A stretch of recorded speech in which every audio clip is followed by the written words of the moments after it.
ଜୀବନର ଏକ ଚିରନ୍ତନ ଏବଂ ଅଟଳ ସତ୍ୟ ହେଉଛି ମୃତ୍ୟୁ। ଏହା ତିଥିକାଳ ବିହୀନ ଏକ ଅପ୍ରିୟ ଆଗମନ। ନମସ୍କାର, ସାହିତ୍ୟ ଶ୍ରୋତାରେ ସମସ୍ତଙ୍କୁ ସ୍ୱାଗତ। ଆଜିର କବିତା ଚିରନ୍ତନ ସତ୍ୟ ମୃତ୍ୟୁ ଉପରେ। ମୃତ୍ୟୁ ଏକ ଅଦ୍ଭୁତ ସତ୍ୟ, ବିସ୍ମୟକର।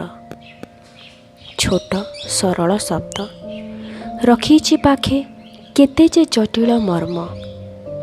ମୃତ୍ୟୁ ଏକ ଅଦ୍ଭୁତ ସତ୍ୟ।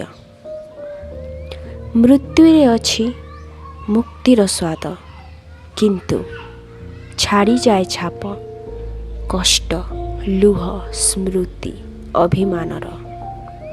ଛାଡ଼ିଯାଏ ନିରର୍ଥକ ଆଶା, ପୁଣି ଫେରି ଆସିବାର।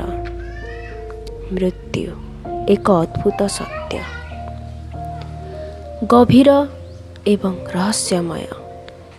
ତିଥି କାଳ ବିହୀନ ଅପ୍ରିୟ ଆଗମନ। ମୃତ୍ୟୁ ଏକ ଅଦ୍ଭୁତ ସତ୍ୟ, ବିସ୍ମୟକର ଅଥଚ ସରଳ। ମୃତ୍ୟୁ ଏକ ଅଦ୍ଭୁତ ସତ୍ୟ। କବିତାଟି ଭଲ ଲାଗିଲେ ଲାଇକ୍ କରନ୍ତୁ ଏବଂ ଯେଉଁମାନେ ସବସ୍କ୍ରାଇବ୍ କରିନାହାନ୍ତି ସେମାନେ ସବସ୍କ୍ରାଇବ୍ କରିଦିଅନ୍ତୁ, କାରଣ ଆପଣମାନଙ୍କ ଲାଇକ୍ ଏବଂ ସବସ୍କ୍ରାଇବ୍ ଏହି ଚ୍ୟାନେଲଟିକୁ ଆଗକୁ ବଢ଼ିବାରେ ପ୍ରେରଣା ଦେବ। ଏବଂ ନିଜ ସମ୍ପର୍କୀୟ ବନ୍ଧୁ ପରିଜନମାନଙ୍କୁ ମଧ୍ୟ ସେୟାର କରିବାକୁ ଭୁଲନ୍ତୁନି। ଧନ୍ୟବାଦ।